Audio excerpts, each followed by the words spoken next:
সংখ্যালঘু নির্যাতন তো হচ্ছে ভারতে। ভারতের এক একটা মসজিদ তারা ভাঙতেছে এখন। এটা এটা এটা একটা লক্ষণ। আস্তে আস্তে ওর মানচিত্র মসজিদের মতোই ভেঙে খান খান হয়ে যাবে ইনশাআল্লাহ।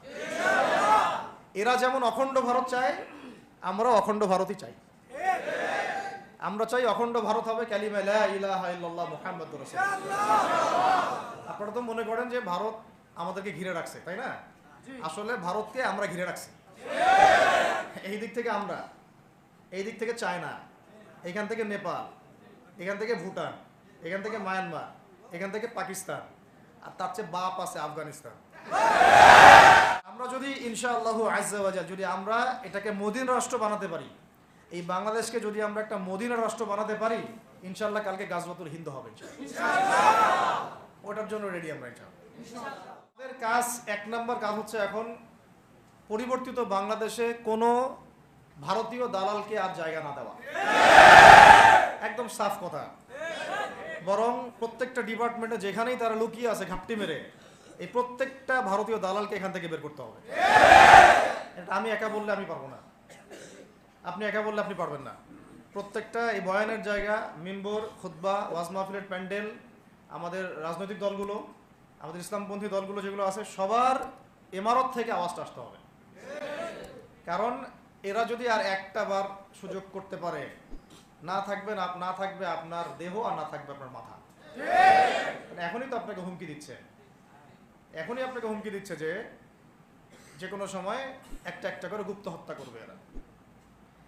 তার আগে চট্টগ্রামে সাইফুল ইসলাম এক ভাইকে কুপায় মারা হয়েছে, এটার বিচার এখনো হয় নাই।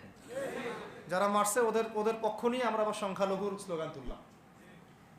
এ কেমন সংখ্যালঘু যে আমার ভাইকে জবাই করে হত্যা করে? হ্যাঁ, সংখ্যালঘু নির্যাতন তো হচ্ছে ভারতে। ভারতের এক একটা মসজিদ তারা ভাঙতেছে এখন। এটা এটা এটা একটা লক্ষণ। আস্তে আস্তে ওর মানচিত্র মসজিদের মতোই ভেঙে খান খান হয়ে যাবে ইনশাআল্লাহ। এরা যেমন অখণ্ড ভারত চায়, আমরা অখণ্ড ভারতই চাই। আমরা চাই অখণ্ড ভারত হবে কালিমা লা ইলাহা ইল্লাল্লাহ মুহাম্মাদুর রাসূলুল্লাহ। আপনারা তো মনে করেন যে ভারত আমাদেরকে ঘিরে রাখছে, তাই না? আসলে ভারতকে আমরা ঘিরে রাখছি।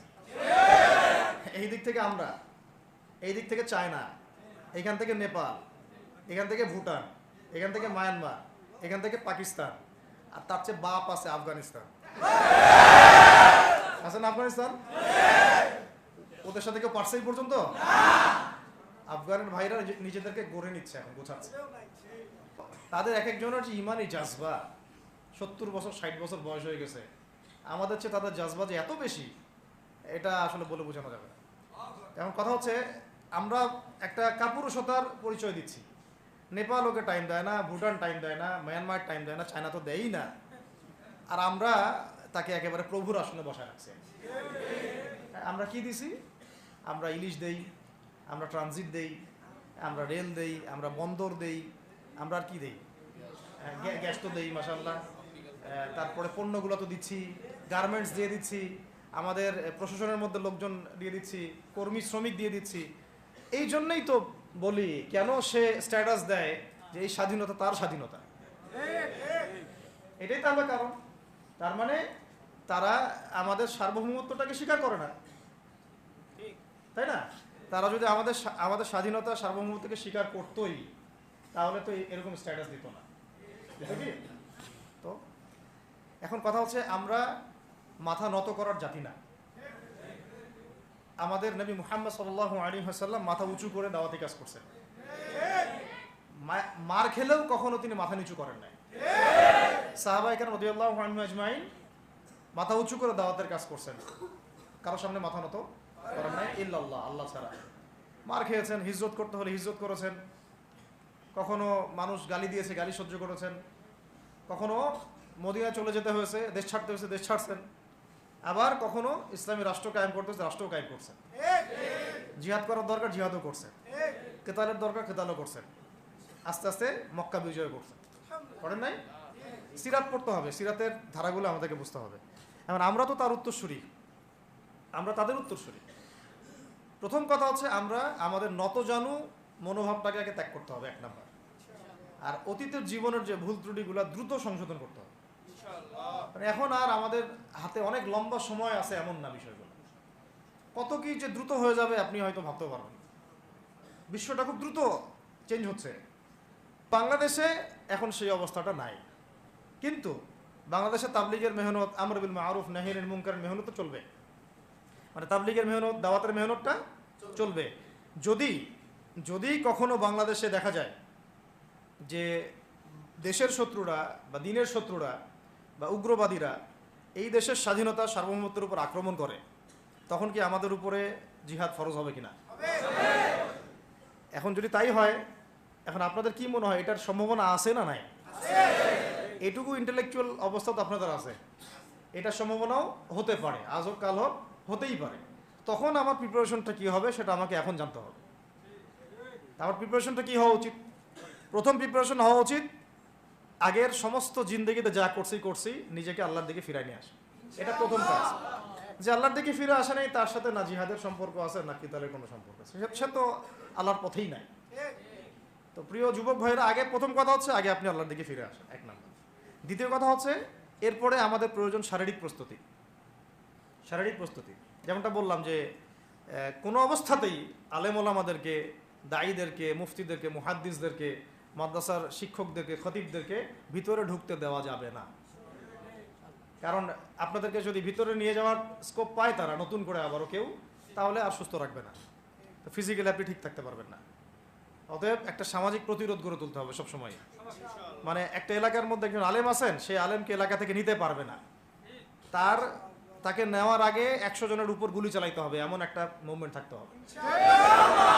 প্রতিবাদ না করলে আপনি বান্দরবনে যান, বান্দরবনের পাহাড়ি এলাকায় গিয়ে কোন একটা পাহাড়ি লোককে উঠাই নিয়ে আসেন, দেখি কত বড় সাহস আছে আপনার।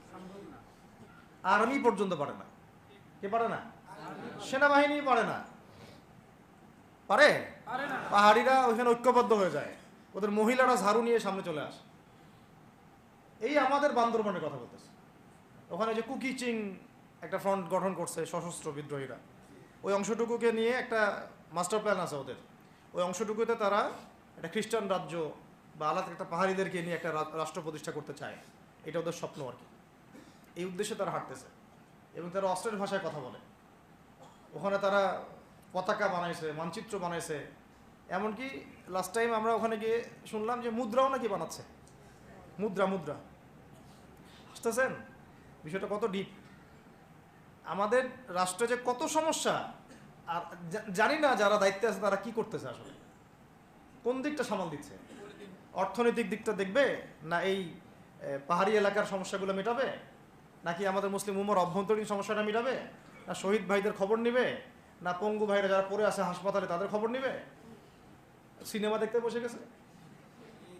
কোন আক্কেলে সিনেমা দেখেন আপনি? সিনেমা দেখার সময় কোথায় আপনার? সিনেমা দেখার সময় কোথায়? এই যে যতগুলো ভাই শহীদ হয়েছে তাদের পরিবারের খোঁজখবর নেওয়া লাগবে না? এবং যতগুলো ভাই এখন হাসপাতালে কাতরাচ্ছে তাদের সঙ্গে হাজার হাজার হাজার হাজার ছাত্র ভাই, তাদের চিকিৎসা করানো লাগবে না? যত মানুষকে গুম করা হয়েছে ওদেরকে মুক্ত করা লাগবে না? তারাও তো জানে এটা অন্যায়, এবং যারা করে তারাও বলে এটা অন্যায়। জানেন, যারা করে তারাও বলে এটা অন্যায়। এবং আমাকেও বলেছিল যে, আমি জিজ্ঞাসা করেছিলাম যে আমাকে যদি মানে প্রকাশ্য কোর্টে চালান করে দেওয়া হয় এবং জাতির সামনে বলা হয় যে আমাকে গুম করা হয়েছে, এবং এরপর যদি বলা হয় যে আমাকে গুম করার পরে কোনো রকমের নেগেটিভ কিছু পাওয়া যায় নাই তাই আমরা ছেড়ে দিয়েছি, এই কথাটা কি বলা যাবে কি যাবে না? তারা বলছে যে না, এটা বলা যাবে না, কারণ এই কাজটা তো মানবতা বিরোধী অপরাধ, এটা করলে তো বললে তো সবাই আবার বুঝে ফেলবে। তো এই হলো অবস্থা। ওখানে আমরা বুঝেছি যে বাংলাদেশের প্রশাসনে দুইটা ভাগ আছে। একটা ভাগ হচ্ছে মারাত্মক রকমের ইসলাম প্রিয় এবং দেশপ্রেমিক, মাশাআল্লাহ, আমরা তাদেরকে স্যালুট জানাই, মাশাআল্লাহ। কিন্তু আপনারা ভুল জায়গায় শ্রম দিচ্ছেন, আপনারা ভুল জায়গায় মেধা, শ্রম এবং আপনাদের জীবন নষ্ট করতেছেন। আপনাদের থাকা দরকার ছিল ওলামায়ে কেরামদের সাথে, তাহলে আপনাদেরকে টক্কর দিয়ে কেউ সামনে যেতে পারতো না। আপনারা খালিদ বিন ওয়ালিদ হতে পারতেন আমাদের, আপনারা কিন্তু ওমর ইবনে খাত্তাব হতে পারতেন। ওইখানে ঢুকে আপনারা শুধুমাত্র দুনিয়ার স্বার্থে সব নষ্ট করতেছেন। আমাদেরকে বলা হচ্ছে হুজুর বদদোয়া করিয়েন না, হুজুর ছেড়ে দিচ্ছেন, আমাদেরকে বদদোয়া দিয়েন না আবার বের হয়ে। আমাদের চাকরি এটা, ডিউটি এটা। এক ভাই আমাকে কোরআন এনে দিয়েছিল, নির্জনতা তো, ওখানে নির্জনতার সঙ্গী হচ্ছে কোরআন এবং নামাজ। তো এক ভাই দেখেছে আমি একটু নির্জন, মন খারাপ বসে আছে, একটা কোরআন নিয়ে এসে দিয়েছে, হুজুর কোরআন পড়েন আপনি, মন ভালো হবে। আর একজন এসে কোরআন নিয়ে চলে গেছে। কোরআন পড়ে ওখানে যদি আপনি আবার উল্টাপাল্টা কিছু করেন, ওদের নিয়ম নাই কোরআন দেওয়ার। কোরআন দেওয়ার কি নাই? নিয়ম নাই।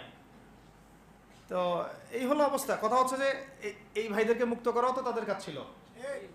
যে ওলামায়ে কেরামদের একজনের উপরে 3টা 4টা 5টা 10টা করে মামলা এখনো ঝুলতেছে, তাদেরকে মুক্ত করা উচিত ছিল না? আর এই পুরো জুলুমের পিছনে যত জালেম ইনভলভ ছিল তাদেরকে আইডেন্টিফাই করে ভিতরে ঢুকানো উচিত ছিল না? হয়েছে সব কিছু? এই জিনিসগুলোর মধ্যে অনেক গ্যাপস আছে। এগুলো যদি এভাবে চলতে থাকে তাহলে আগামীতে আমরা যারা ইসলামিক রাজনীতি করব বলে চিন্তা করতেছি বা ইসলামকে রাষ্ট্র ক্ষমতায় নিতে চাই, আমরাও কিন্তু বেগ পাবো, আর ভালো রকমের বেগ পাইতে হবে।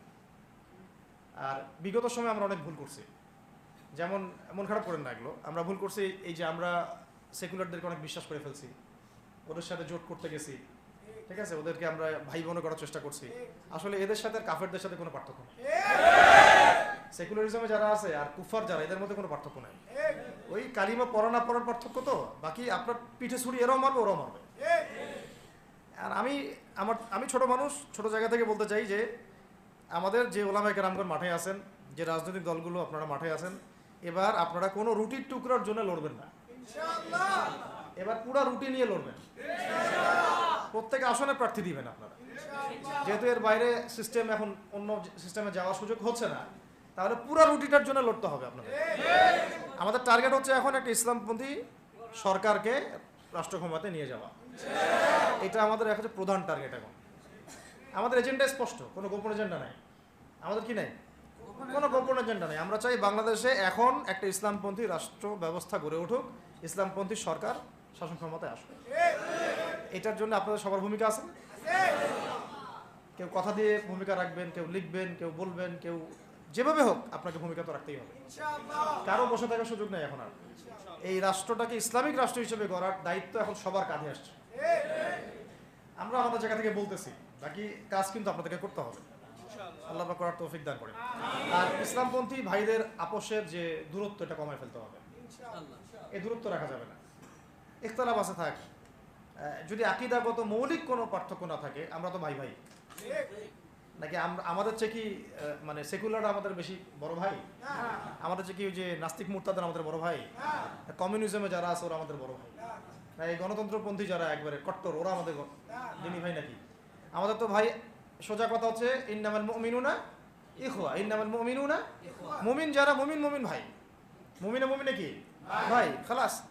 আল মুসলিম ওয়া আখুল মুসলিম, মুসলিমের ভাই কি মুসলিম, খালাস, এইটুক। মুসলিম আমার ভাই, মুসলিম আমার ভাই। এখন যারা এদেশের রাষ্ট্র ক্ষমতায় ইসলামকে চায় না, তারা আমাদের ভাই না। সে যে কোনো নামে আসুক, এক্স ওয়াই জেড, দেখার দরকার নেই। এক্স নামে আসুক, ওয়াই নামে আসুক, জেড নামে আসুক, যারা রাষ্ট্র ব্যবস্থা ইসলামকে চায় না তারা আমার ভাই খালাস, সোজা কথা। এবং রাষ্ট্র ব্যবস্থা ইসলাম চায় যে ভাইরা আমাদের, ওই ভাইদেরকে একসাথে থাকতে হবে। আল্লাহর কসম করে বলতেছি, ইনশাআল্লাহ যদি এই ভাইরা আমরা একসাথে থাকতে পারি, এর সাথে আমরা দায়ীরা, তালেবে ইলমরা এবং আপনারা তো যুব সমাজ আছেন, আমাদেরকে টক্কর দিয়ে বাংলাদেশের রাষ্ট্র ক্ষমতায় কেউ যাইতে পারবে না ইনশাআল্লাহ। সবাইকে ভূমিকা রাখতে হবে। এখন অন্যান্য আলোচনা চেয়ে এই আলোচনাটাই বেশি দরকার। অন্য আলোচনা অনেক শুনছেন জীবনে, এখন বাংলাদেশের দরকার একটা ইসলামপন্থী রাষ্ট্র ব্যবস্থা। এর বাইরে কোনো আলাপ নাই এখন। এটা প্রতিষ্ঠা করার জন্য কি করতে হবে সেটা ফিকির করা না। তো কি করতে হবে বলেন? প্রথম কথা হচ্ছে আমাদেরকে আগে বৈশ্বিক জালেমদেরকে চিহ্নিত করতে হবে। পুরো বিশ্বে কারা জালেম, এটা কি চিন্তা করা বাকি আছে? এই কথা বলতে যে ভয় পায়, তার তো নবীর ওয়ারিস হওয়ার দাবি করার উচিত না। ঠিক আছে, ঠিক আছে, এখন যে মানে সম্ভাবনা শেষ হয়ে গেছে এমনও না। আর এখন সবাই প্রতিবাদের ভাষায় কথা বলতে পারে, একটা রেভলিউশন ঘটানোর মতো সিচুয়েশন বাংলাদেশে আছে। অন্তত পক্ষে আমাদের ভাইদের মধ্যে আমরা দেখেছি, ছাত্র ভাইদের মধ্যে সাহস তো মাশাআল্লাহ অবশ্যই আছে, ডেডিকেশন আছে, জীবন দেওয়ার মানসিকতা আছে। তাদেরকে খালি নার্সিং করতে হবে, জীবনটা যেন ভুল পথে না যায়। এখন আবু সাঈদের রক্তের উপর দাঁড়ায় যদি কোনো সেকুলার ক্ষমতায় আসে, তাহলে এটা আবু সাঈদের রক্তের সাথে গাদ্দারি হচ্ছে। এই মুগ্ধদের রক্তের উপর সিঁড়ি বানায় যদি কোনো জাতীয়তাবাদীরা আর ওই সেই গণতন্ত্রপন্থীরা, ওই ইসলামের দুশ্মনরা, ওই ভারতের দালাল্লাই যদি ক্ষমতায় আসে, তাহলে এটা ওদের রক্তের সাথে গাদ্দারি আছে। এই গাদ্দারির মাফ হবে না। এইটা পলাশির যুদ্ধের চেয়ে বড় মির্জাফরি হয়েছে, এটা ৭১-এর চেয়ে বড় রাজাকারী হয়েছে। আপনারা বলেন যে দেখেন ভালো করে বুঝেন, গুম হয়েছে এক শ্রেণী, আমার কথা মন খারাপ করে না, এক শ্রেণী গুম হয়ে গেছে, এক শ্রেণী ক্রসফায়ার, এক শ্রেণী শাপলা চত্বরে রক্ত দিছে, তাই নাই? এক শ্রেণী ওলামায়ে কেরাম মামলা নিয়ে ঘুরে বেড়াচ্ছে মাথার উপরে, এক শ্রেণীর ছাত্র ভাইরা রাস্তায় শহীদ হলো, আর এক শ্রেণীর ছাত্র ভাইরা পঙ্গু হয়ে হাসপাতালে বেডে পড়ে আছে। ক্ষমতায় গেছে কারা? নতুন এক শ্রেণী। হ্যাঁ, এবং ওখানে এমন কিছু মানুষ আছে যাদের সাথে আন্দোলনের কোনো সম্পর্কই ছিল না, সম্পূর্ণ উড়ে এসে জুড়ে বসছে তারা। তাহলে এখানে ইসলামিক রাজনৈতিক দলগুলোকে সামনে রাখা যাইতো, তাদের থেকে তো উপদেষ্টা একটাও নেয় নাই। জামাত ইসলাম থেকে একটা উপদেষ্টা নিছে কিনা? হেফাজত ইসলাম থেকে কোনো উপদেষ্টা নিছে কিনা? আমাদের চরমনায় থেকে একটা উপদেষ্টা নিছে কিনা? বলেন। তার মানে রাষ্ট্র গঠনে আমাদের কোনো ভূমিকা নাই না। আমাদেরকে বুঝাইছে যে আপনারা পরে আসেন, ইলেকশন দিব, তখন আপনারা ইলেকশন লড়েন। ইলেকশন সে কবে দেয় সেটাও দেখেন, আদৌ দেয় কিনা সেটাও দেখেন। কাকে বিশ্বাস করবেন আপনি? বিশ্বাসটা করবেন কাকে? যখন মোস্তফা সরোয়ার ফারুকের মধ্যে একজন উপদেষ্টা হচ্ছে, বিশ্বাসটা আপনি করবেন কাকে? সারা জীবন মানুষকে পরকীয়া শিখাচ্ছে, তার কোন যোগ্যতায় সে উপদেষ্টা হচ্ছে? আচ্ছা, একটা কাজ করেন, এটা উপদেষ্টা করার জন্য একটা পরীক্ষা নেন না, দেখি বিসিএস এর মতো, দেখেন না এরা পাস করে কিনা। অথবা আপনি একটা কাজ করেন, ইসলামিক সেন্সের পরীক্ষা নেন, দেখেন কোরআন তেলাওয়াত করতে পারে কিনা। কিসের ভিত্তিতে হলো? এই যে এই সমস্যাগুলো থেকে গেছে। তারপরেও যা হয়ে গেছে হয়ে গেছে। এখন আমাদের যেটা কথা সেটা হচ্ছে, আমরা তো আর কোনো বিদ্রোহে যেতে চাই না, আমরা যে শান্তিপূর্ণভাবে ইসলাম প্রতিষ্ঠা করতে। কিন্তু প্রয়োজনে যদি তারা মানে আমাদের উপর জুলুমের ভাষা বেছে নেয়, তাহলে আমরা অবশ্যই এবার প্রতিবাদের ভাষা বেছে নিব ইনশাআল্লাহ। এই জন্য সবার আগে জরুরি হচ্ছে যুবকদেরকে এক কাতারে থাকা, ইসলামপন্থী ভাইদের সাথে থাকা, ইসলামী সংগঠনের সাথে থাকা, এবং নাম XYZ যেটাই হোক না কেন, নাম XYZ হতে পারে, আপোষে ভাই ভাই হয়ে থাকা। এটাতে যদি ভাই আমরা এবার ভুল করি, আল্লাহর কসম করে বলতেছি, আল্লাহ না করুক, এরপরে যদি মায়ের আসে, না আপনি বাঁচবেন না আমি বাঁচব, কেউই না, ইনশাআল্লাহ ওই দিন আসবে না। আর আমরা যদি ইনশাআল্লাহ আজ্জা ওয়া জাল যদি আমরা এটাকে মদিনা রাষ্ট্র বানাতে পারি, এই বাংলাদেশকে যদি আমরা একটা মদিনা রাষ্ট্র বানাতে পারি, ইনশাআল্লাহ কালকে গাজওয়াতুল হিন্দ হবে ইনশাআল্লাহ। ওটার জন্য রেডি আমরা ইনশাআল্লাহ। পাকিস্তানের কাছে কিছুই নাই, আছে খালি 10টা 12টা পারমাণবিক মনে অস্ত্র, তাতেই ভয়ে কাঁপতে থাকে। চায়না খালি একটু ভয় দেখায় যে আগাইলে কিন্তু সিকিম নিয়ে নিব, আগাইলে কিন্তু চিকেন নেক গিলে ফেলবো। চায়নার ওই ছোট ছোট যোদ্ধাদের কাছে যে মাইটটা খায়, আর আমাদের এখানে দেখা যায় যে সীমান্তর মধ্যে একটা কৃষকও যদি সীমান্ত থেকে দূরেও হাল চাষ করে, ওকে গুলি করে মেরে ফেলে। ফেলা নেই, ফেলানির কথা ভুলে গেছেন আপনারা? আমাদের বন্যা, এরকম কতগুলো মানুষকে সীমান্ত হত্যা করে মারা হয়েছে। আজকে গুগলে গিয়ে সার্চ করে দেখেন কতগুলো মানুষকে বিগত 15 বছরে সীমান্ত হত্যা করা হয়েছে। তো এখানে আমাদের স্বাধীনতার প্রশ্ন আসে না, এখানে গণতন্ত্রের কথা আসে না, সার্বভৌমত্বের কথা আসে না, না, বরং তারা ক্ষমতার জন্য ওদের কাছে ঈমান বিক্রি করে দিয়েছে। ক্ষমতার জন্য এই উগ্রদের কাছে, মানে উগ্র হিন্দুত্ববাদীদের কাছে ওরা তাদের ঈমান, ওদের আমল, ওদের তাকওয়া, ওদের দিন সব বিক্রি করে দিয়েছে। এই জন্য আমি আগে বলেছি একটা লেকচারে যে আমরা যদি বিরিয়ানি খেতে চাই, আপনি যদি বিরিয়ানি খেতে চান, একটা পাত্র নেবেন কি না? আচ্ছা, পাত্রটা যদি ময়লা থাকে খাবেন? পাত্র অনেক ময়লা আছে, আপনি কি ওইখানেই বিরিয়ানি ঢালবেন? তাহলে খাওয়া শুরু করবেন? সবার আগে আপনি কি করেন? এটাকে ধোন, পরিষ্কার করেন, তাই না? বাংলাদেশকে যদি আপনি ইসলামী রাষ্ট্র হিসেবে করতে চান, আগে এই দেশের মধ্যে যে পয়জনগুলো আছে এগুলোকে দূর করতে হবে, সমস্ত পয়জনকে ধুয়ে সাফ করতে হবে। তারপরে যে খেলাফা বা শরিয়া বা ইমারা যেটাই আসুক, ইমারা এক জিনিস, খেলাফা আর এক জিনিস।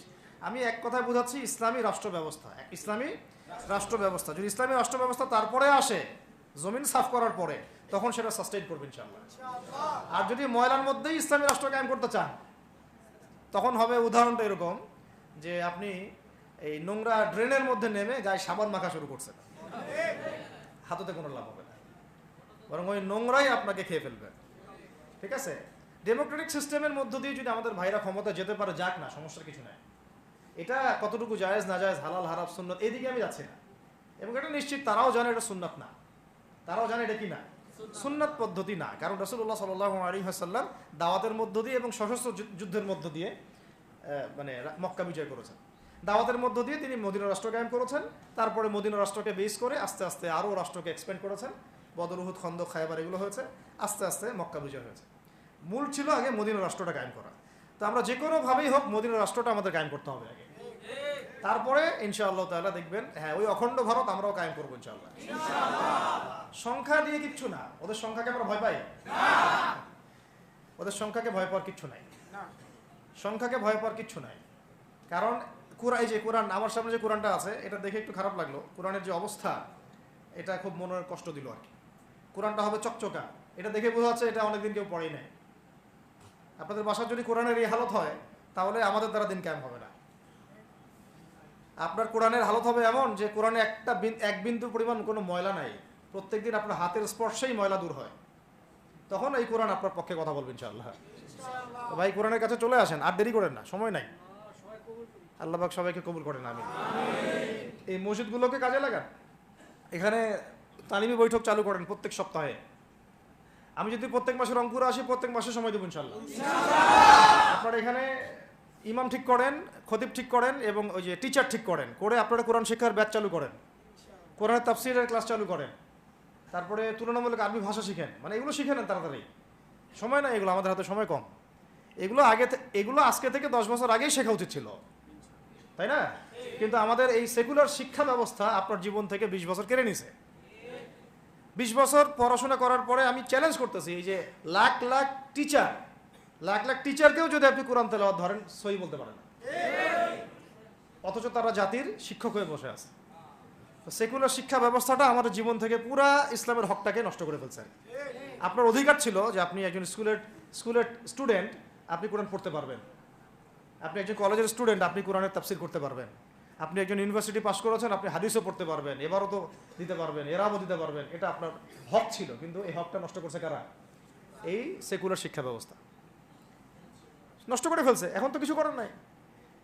তো এটাতে আমাদের দোষ কি? আমাদের দোষ হচ্ছে আমরাই তো তাদেরকে ভোট টোট দিয়ে উপরে উঠেছিলাম। আমাদের বাপরা উঠাইছে, আমাদের বাবারা উঠাইছে, তার বাবার উঠাইছে। আমরা তো ওই সময় ইনসাফ করি নাই, ফলে আমাদেরকে ভোগ করতে হয়েছে। আপনি এই প্রসঙ্গে দুটো কথা বলেই ফেলি, নাহলে আমি মানে হকাদায় হয় না। একটা মুসলিম ঘরের ছেলে, তার অধিকার নাই প্রাইমারি স্কুলে গিয়ে সে কোরআন শিখবে? আচ্ছা, আমাদের মৌলিক অধিকার কি? খাদ্য, বস্ত্র, বাসস্থান, শিক্ষা, চিকিৎসা, 5টা বলি না? তো কোরআন আমার মৌলিক অধিকার না? মুসলিম পরিবারের সন্তান আমি, কোরআন আমার মৌলিক অধিকার না? তারপর প্রাইমারি স্কুল আপনাকে শিখায় নাই, হাই স্কুল আপনাকে শিখায় নাই, এমনকি কারমাইকেল শিখাইছে আপনাকে, বেগম রোকেয়া বিশ্ববিদ্যালয় শিখাইছে? এরাও শিখায় নাই। এমনকি বিসিএস ক্যাডার হচ্ছেন কোরআন ছাড়াই, ডক্টর হচ্ছেন কোরআন ছাড়াই, ইঞ্জিনিয়ার হচ্ছেনও কোরআন ছাড়াই। এমনকি শিক্ষা কমিশন গঠন হচ্ছে, ওই কমিশনের লোকদেরও কোরআনের জ্ঞান নাই।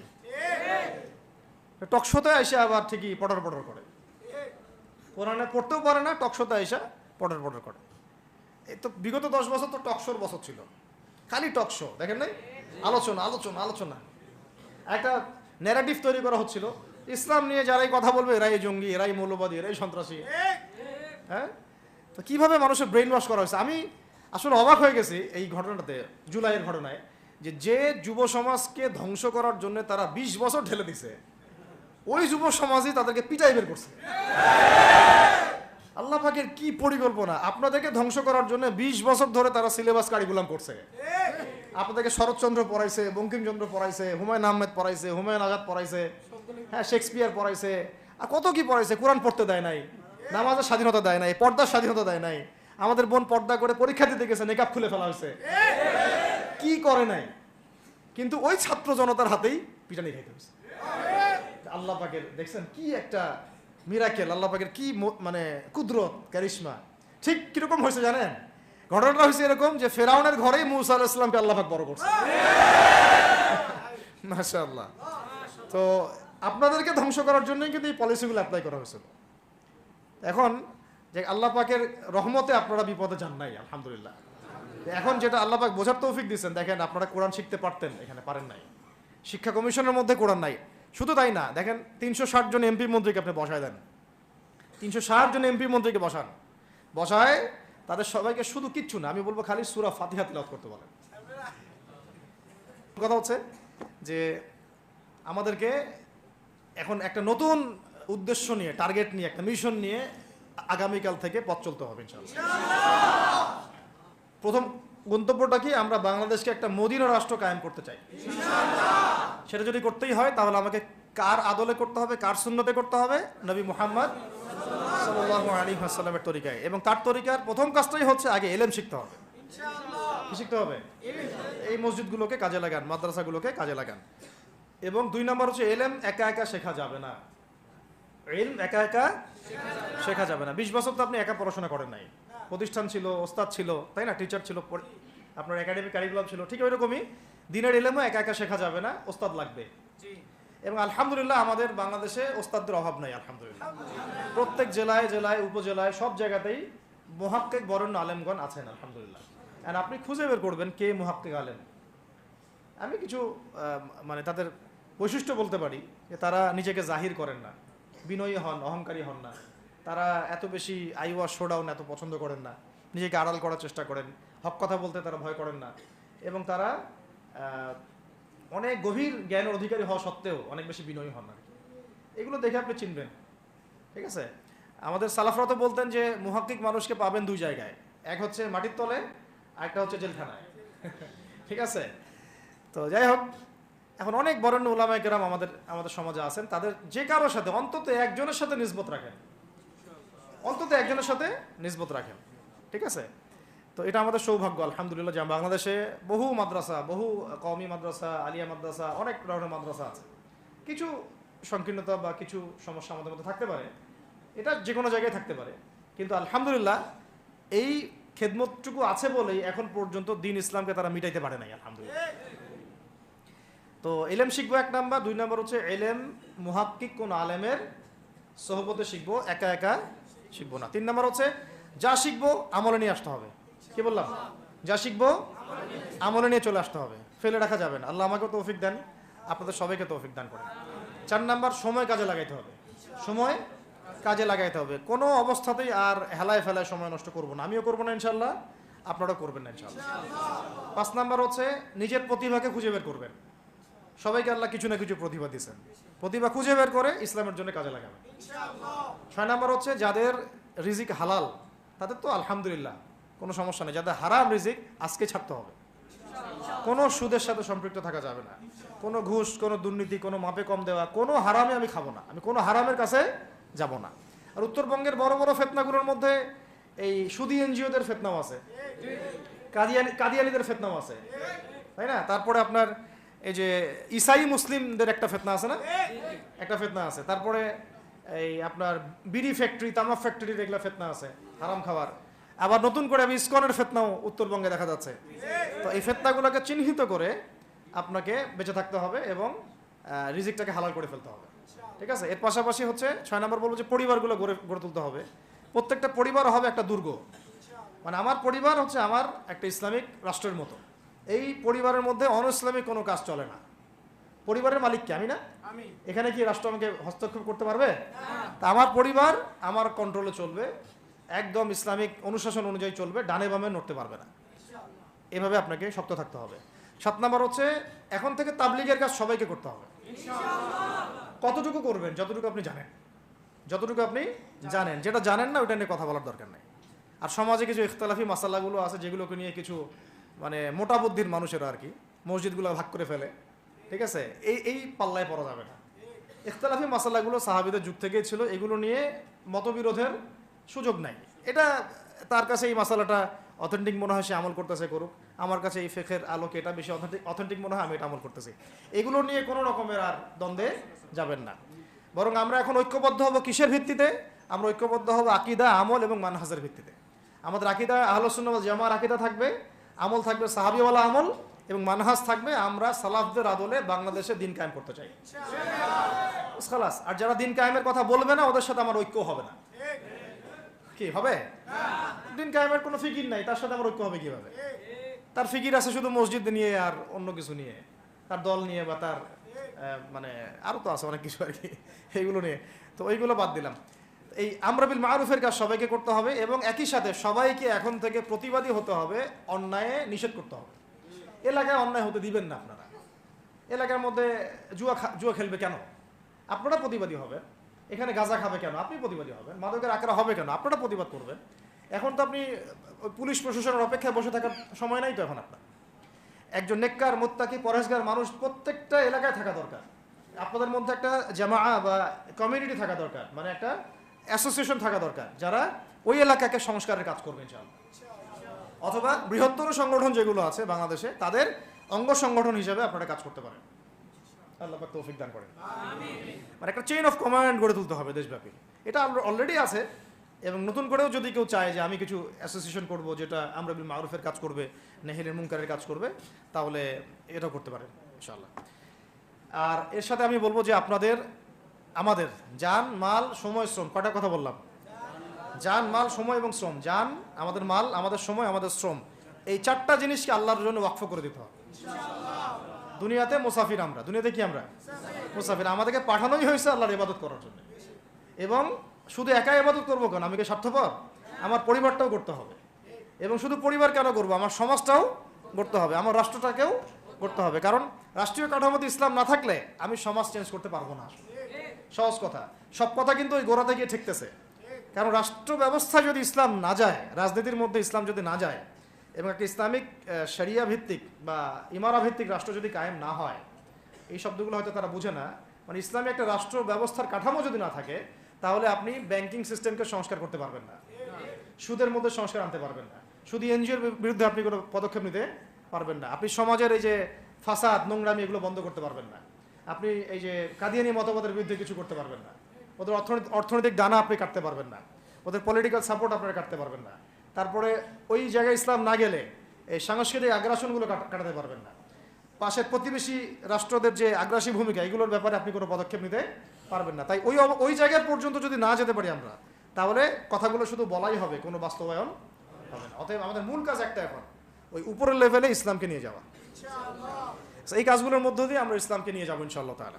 আর সর্বোপরি আসন্ন সময়গুলোতে যখন ওলামায়ে কেরাম, আমাদের বরেণ্য আলেমগণ, আমাদের বরেণ্য ওস্তাদগণ এবং আমাদের তুল্লাবরা, আমাদের জামাআগুলো, আমাদের ইমারাগুলো এবং আমাদের ইসলামী সংগঠনগুলো, তারা যখন মাঠে থাকবে, তখন তাদেরকে একা ছেড়ে দেওয়া যাবে না। মই দিয়ে গাছে উঠায় মই টানা যাবে না। শাপলা চত্বরে এই কাজটা করছেন আপনারা, কিন্তু শাপলাতে কিন্তু এই কাজটা হয়েছে। ওখানে কিন্তু এতগুলো ভাইয়ের ওখানে শহীদ হওয়ার কথা ছিল না, এত সহজ ছিল না বিষয়টা। কিন্তু কিছু ভাই ছিল ওখানে, আমাদের সাথে প্রতারণা করেছে, মই দিয়ে আমাদের কিন্তু মই টেনে নিছে, আমাদেরকে উপরে উঠাই দিছে। এরপর থেকে তো কত জেল, কত জুলুম, কত মামলা মোকদ্দমা, কত গুম হয়ে গেল। শাপলার পর থেকে হিসাব করেন তো। এবার এই ভুলগুলো আর করতে যায় না, এই মুনাফিকিগুলো আর কেউ করতে যায় না। আল্লাহর ওয়াস্তে আপনারা ওলামায়ে কেরামদের সাথে থাকেন, হাত শক্ত করেন, মই দিয়ে আবার গাছে উঠায় মই টানে নিয়েন না। আমি কি বুঝতে পারছি? বুঝতে পারি নাই মনে হয়। অর্থাৎ ওলামায়ে কেরামগণ যখন মাঠে থাকবেন, ইসলামী সংগঠনগুলো যখন মাঠে থাকবে, আপনাদেরকে আমরা পাশে চাই। পাশে পাবো তো ইনশাআল্লাহ। আল্লাহ পাক যেন আমাদের সবার এই আওয়াজকে কবুল করেন। আল্লাহ পাক আমাদেরকেও কবুল করেন, আমাকে কবুল করেন, আপনাদের সবাইকে কবুল করেন। আমাদের গন্তব্য একদম স্পষ্ট, হয় খেলাফা না হলে শাহাদা, হয় খেলাফা না হলে শাহাদা। ইনশাআল্লাহ তাআলা দুটোর যেটাই হোক না কেন আমরা সফল। আল্লাহ পাক আমাদের সবাইকে এই কথাগুলো বোঝার ও আমল করার তৌফিক দান করুন।